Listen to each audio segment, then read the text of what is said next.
Everyone, welcome to another exciting edition of Words, Images, and Worlds. I dare say a political cartooning edition.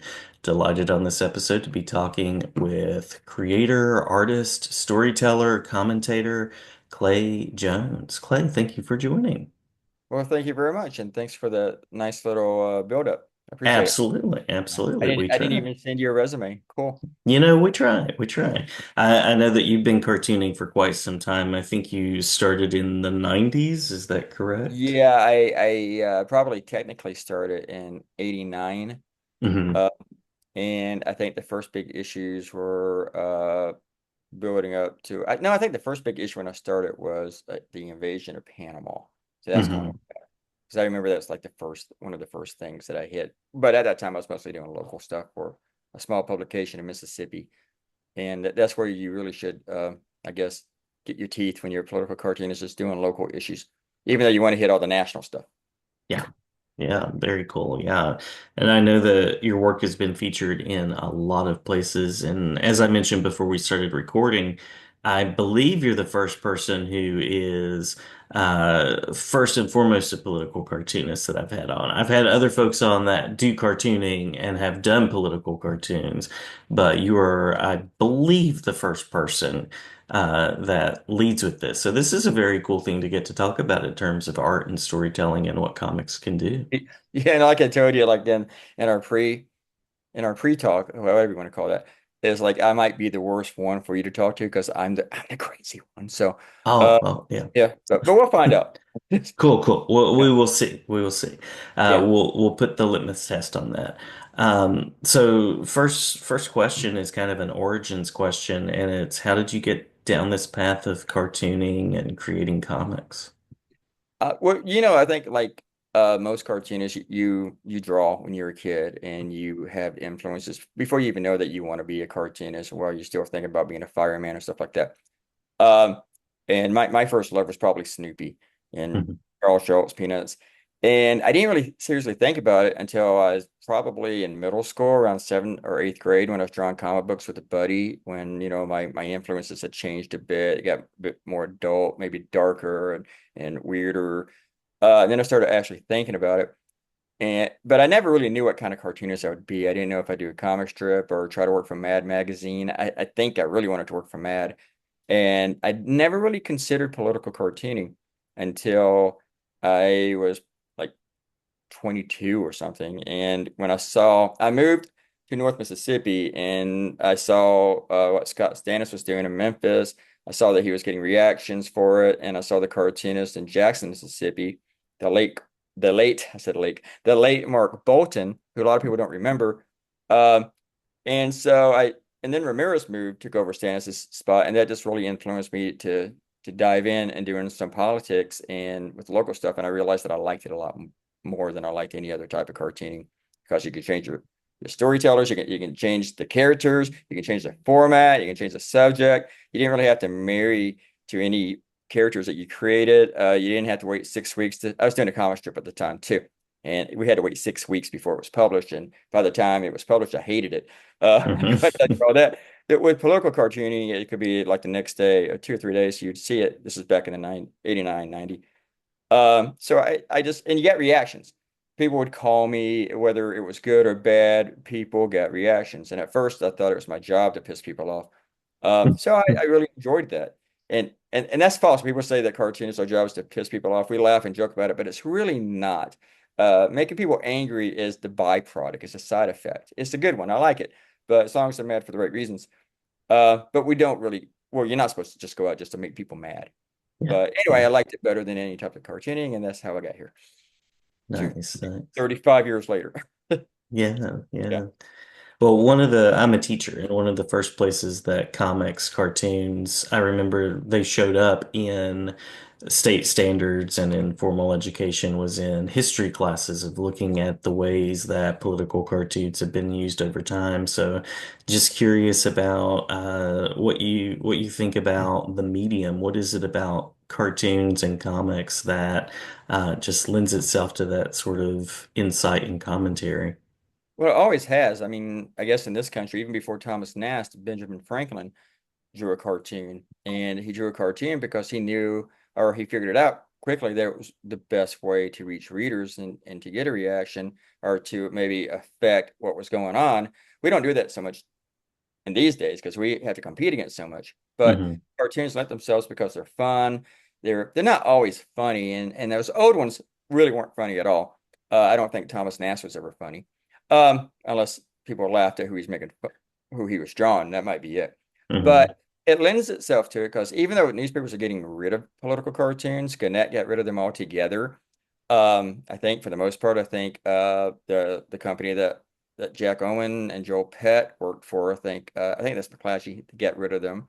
They're still the most popular thing that you can find in a newspaper. I mean, it competes with sports section and maybe the crossword, but cartoons are still extremely popular. Political cartoons. I mean, I've built a larger audience since I left the newspaper. There was just only running boring cartoons after I left, and readers still love them, even if they don't like what they're saying. They still want to read the cartoons, the political cartoons, and they're especially effective locally.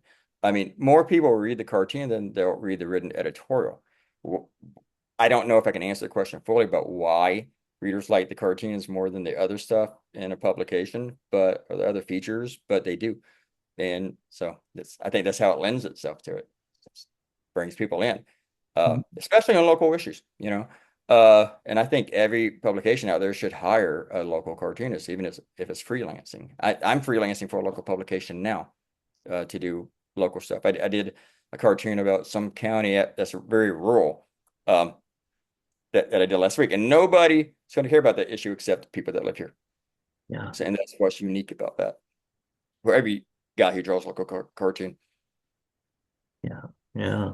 I never thought about sort of the regional, what speaks to people and what kind of hits a nerve, I guess. And I'm thinking about cartoons that I teach that have to do with prohibition. And you're right, it's not very funny. It makes its point in a visual way, but Uh-huh. at the same time, not intended on the surface to be funny. As you're working through the process, is there a particular process that you go through? Are there things that you do to help you generate and kind of think about how images and ideas work together? Um, I think how I do that, I'm not too sure. It's kind of like how do you get your ideas? And I don't think anyone's ever really answered it. Hmm. Um, you read everything that you can about it. I try not to read opinions about the stuff that I'm going to draw about. I try to avoid that. So people are always sending me links to MSNBC. You should check this out, but it's mostly just all opinions. Uh, Hmm. I want to read the reporting on it. So I'll read like the New York Times. I still read the Post, even though I canceled my subscription. I read a few other publications. The Guardian has coming up being a really good source, but I just try to keep my mood kind of loose, like whether it's just like in a Simpsons type mode or just something just kind of off the wall with the stuff I think about. And I try to come from a different place with the idea. Like you throw out your first few ideas because they might be the most obvious, someone else is going to do them. And you get the idea first and then you agonize over the image. And I will start a cartoon like 15 times before I settle on what viewpoint I want to come from. I mean, literal viewpoint. I mean, just like the image. I always know what viewpoint I'm going to have, like opinion wise, but Yeah. uh, it changes day by day of how you're going to get what you want to draw and what you want to draw about, how you, especially getting the idea. I tell people this all the time well, when I started this job, I would talk to other cartoonists about what happens if you don't have an idea. And they Hmm. just talk, and it's like 5 p.m. Here comes your deadline, and you struggle for something, so they end up drawing like a cliche, like a balloon, and there's a finger's going to pop it or something. You put a label on it. And now I haven't had that issue over the last 8 years. There's Nice. days where I don't have an idea when I'm struggling to get the idea, but there are not days where I don't have a subject. And Hmm. there's always a subject now since the orange idiot came down that golden escalator.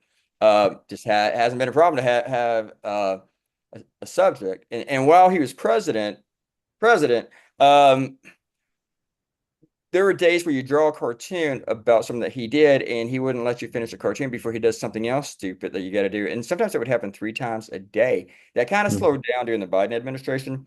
But I realized last week or the week before that it was coming back because I was drawing something and then he did something else. And I thought, oh my God, we're back in that and going through that routine again. And I just kind of dreaded it when I realized that we were returning to it, just the chaos. So, Yeah. but yeah, I don't think I'm going to run out of subjects for the next couple of years. And by the way, if you know a cartoonist, do not tell him, well, at least you're going to have plenty of material for the next 4 years. We hate that. Don't say that to anybody. Yeah. Yeah. We're sick of it. We'd rather have a good country than having wild subjects thrown at us. So, all Yeah. right.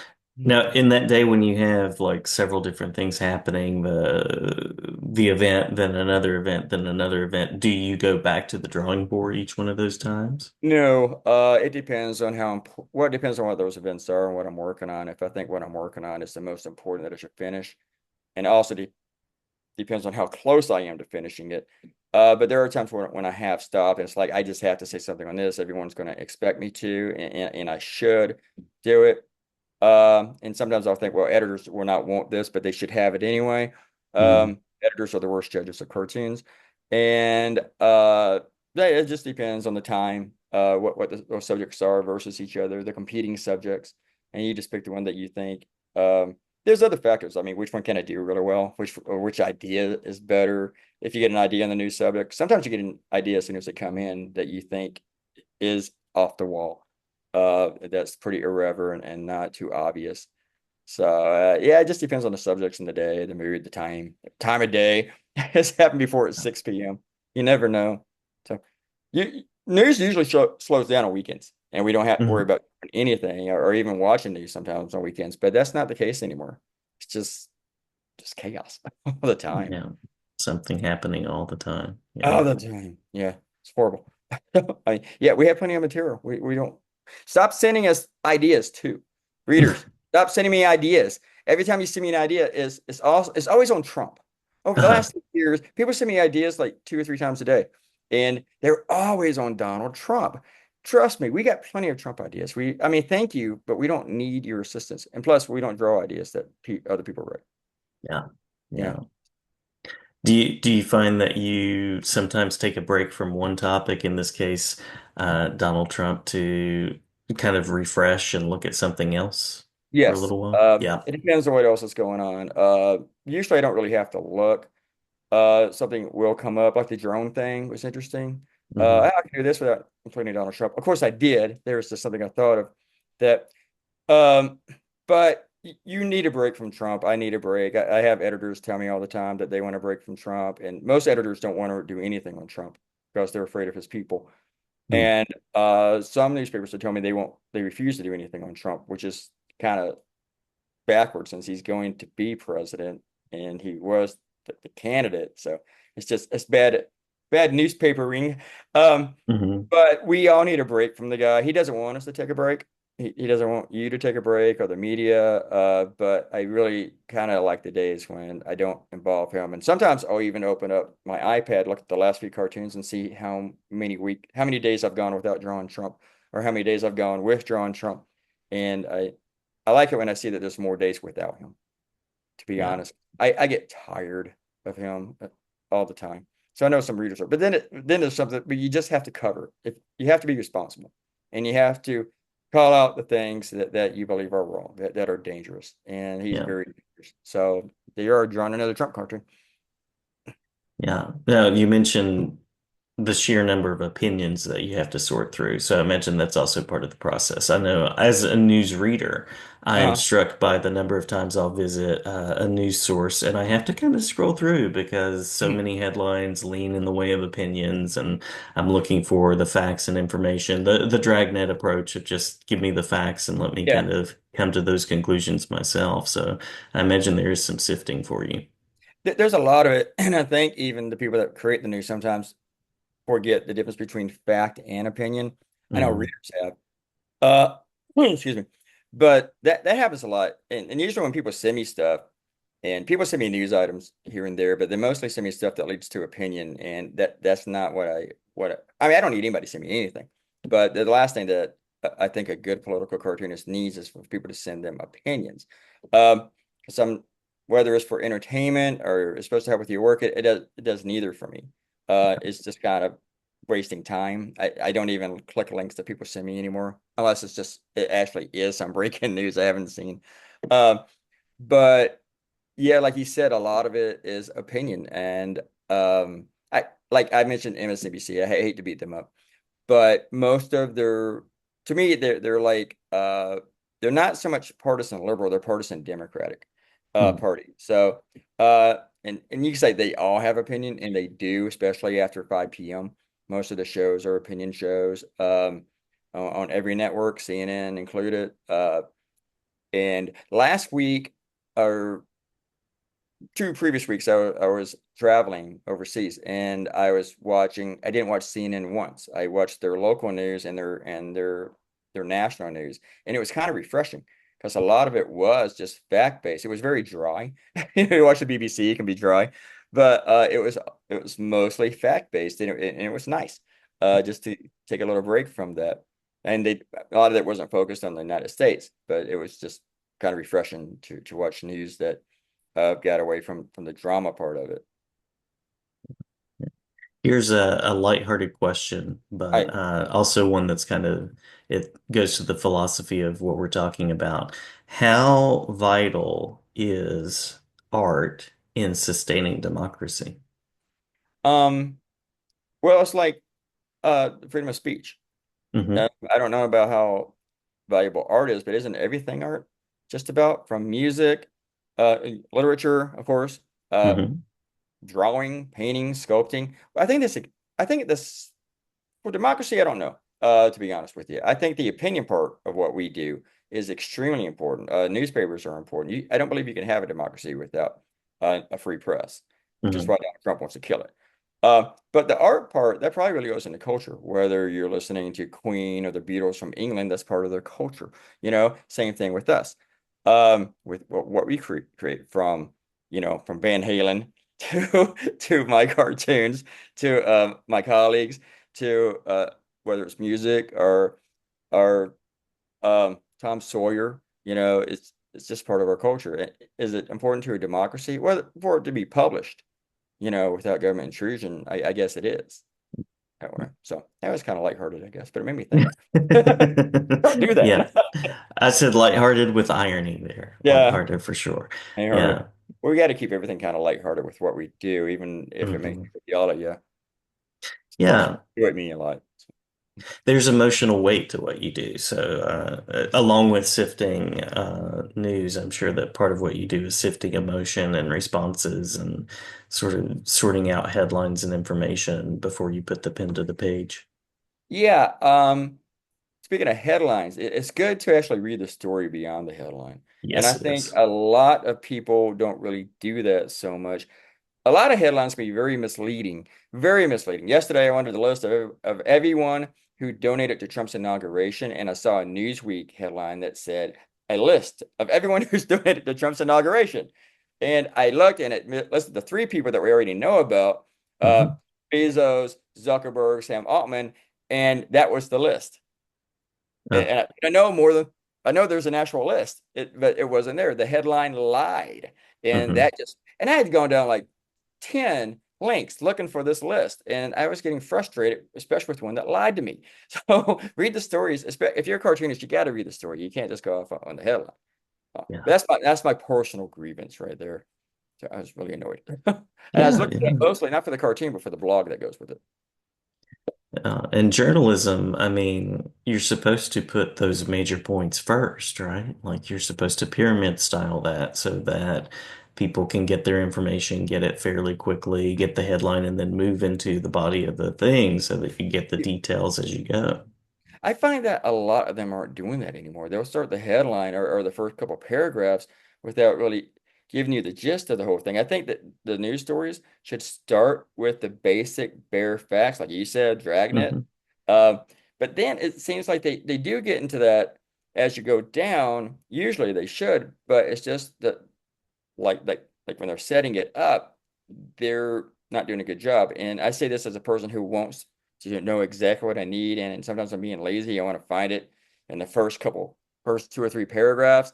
Mm. Um, but then it's like, oh, I got to go through this entire article before I can find what I want, and I'm on a deadline. So it's it's not hard to read an article, not hard to read a book, but sometimes you just want the facts first, and then you want to go down and find out all the little other details about the stuff.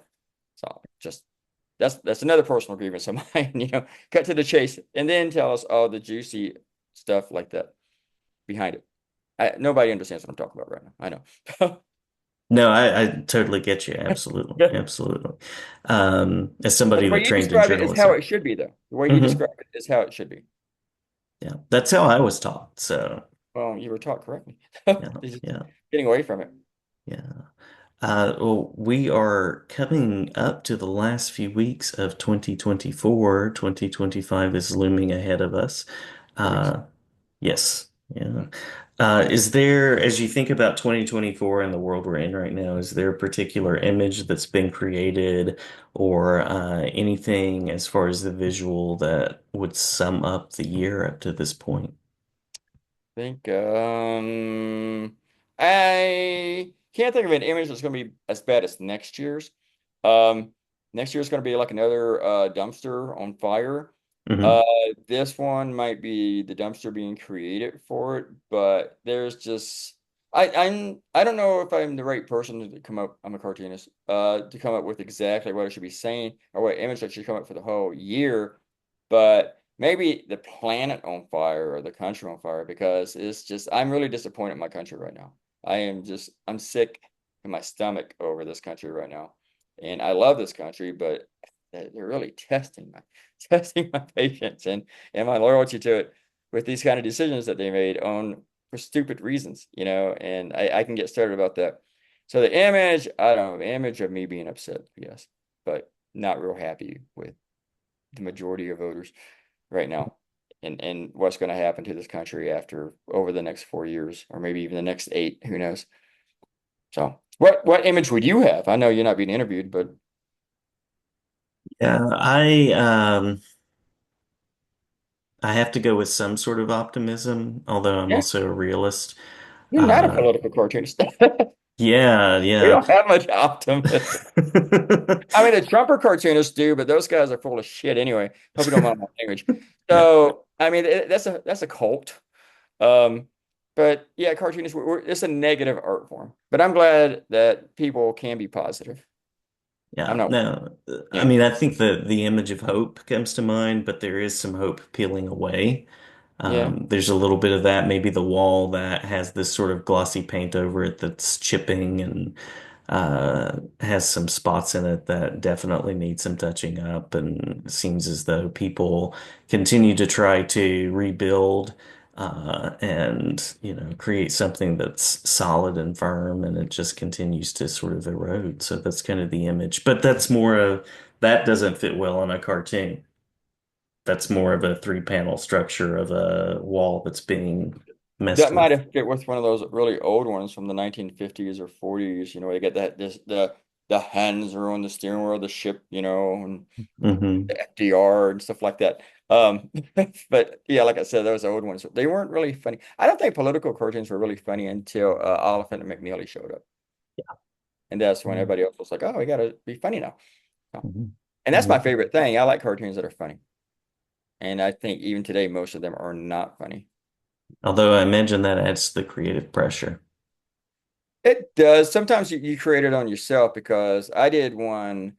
Um, I mean, not all cartoons are created equally. I'm talking about your own cartoons.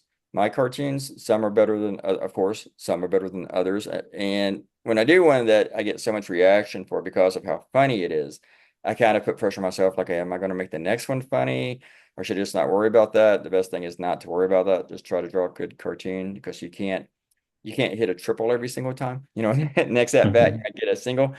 Um, but yeah, you put the pressure on yourself. Nobody can put more pressure on a cartoonist than the cartoonist. At Yeah. least, and that's from my colleagues I talked to. Well, the good cartoonists anyway, the really good ones. The other ones may not even notice it. But you talk to a Matt Davies or a Jack Oman or a Mike Gluckovich, I'm sure that they would tell you kind of the same answer, that they shouldn't worry about it, but they're going to go ahead and put that pressure on themselves anyway. So, yeah, what I do. Well, I got to tell you, turning the question of the image around on me gives me even more respect for what you do because Oh, thanks. I appreciate it. I appreciate the willingness to process the world and put it out there for people to consider. And if we can't give people images and ideas to at least think about and challenge their views in democracy, then what are we doing? Right. What are we doing? Yeah. Um, it's usually though when someone asks you for an idea on something, it you can take all day with it. But, Oh, yes. Yeah. I interviews, knew I this was book putting you stuff, on the spot there yeah. too. But no, I appreciate it. That's fine. We'd always play a game with it. Draw a cartoon now, and I got 3 minutes to come up with something. That's right. I've seen those kind of games like that in classrooms, actually. I've been in Hmm. classrooms where I was invited and the teacher would come up with something like that. And it's always fun to see what the kids would come up with. And Oh then yeah. I'm thinking, and then they do it to me too. And it's like, it is pressure. So to do that. So just wing it. Have fun. Yeah. Yeah. This Well, is supposed to be fun. Drawing cartoons. Supposed to be. Too often should than be. not work, but Yeah. I interrupted your question. What were you about to ask? Oh, I was just gonna say we're at the part where I'm going to ask you to share about places where people can go. It's sort of the plug session of where people can see your work, where they can find out Oh, more great. about you and those sort of things as we wrap up. Okay. You can find me on Substack, which is uh, the title is of my regular website too, claytoons.com. It will lead you to the Substack, but it's ClayToonz. It's the same way at Substack. And you can also find me just anywhere on social media. If you write my name in, you should be able to find me. Clay Jones cartoon. I'll probably be the first guy that shows up, and not the Clay Jones. There's a banjo player with my name. Sometimes he shows up. Nice. But you can find me. Just it's not nice, He doesn't like me for here, but Oh, he's like a mega guy, and he gets some of my hate mail. That's kind of funny, oh, but it's kind of funny. But you can find me on Go Comics. Yeah. Again, Clay Jones. You can find me at the Week on most days. Just Google my name and you will find me. Uh, Being that I am self-syndicated, I had to really put a lot of work into promote myself because nobody else is doing it. So yeah, it's not hard to find me because I have put a lot of work into that. cool, cool, awesome. You were talking about comics and banjo players. I thought we were going to do a Steve Martin connection there for a second. Now I can't play the banjo. I can play guitar, but I'm not a banjo guy. So I do love Steve Yeah. Martin. Yes, absolutely, I was absolutely. actually watching the show for the first time last night. The Only Murders in the Building. I watched the first episode. Yeah, It's been out for like 5 years, and I just now got around to watching the first episode. yeah, yeah. This episode of Words, Images, and Worlds brought to you by Clay Jones, but also Only Murders in the Building. Check it out on Hulu. Yeah.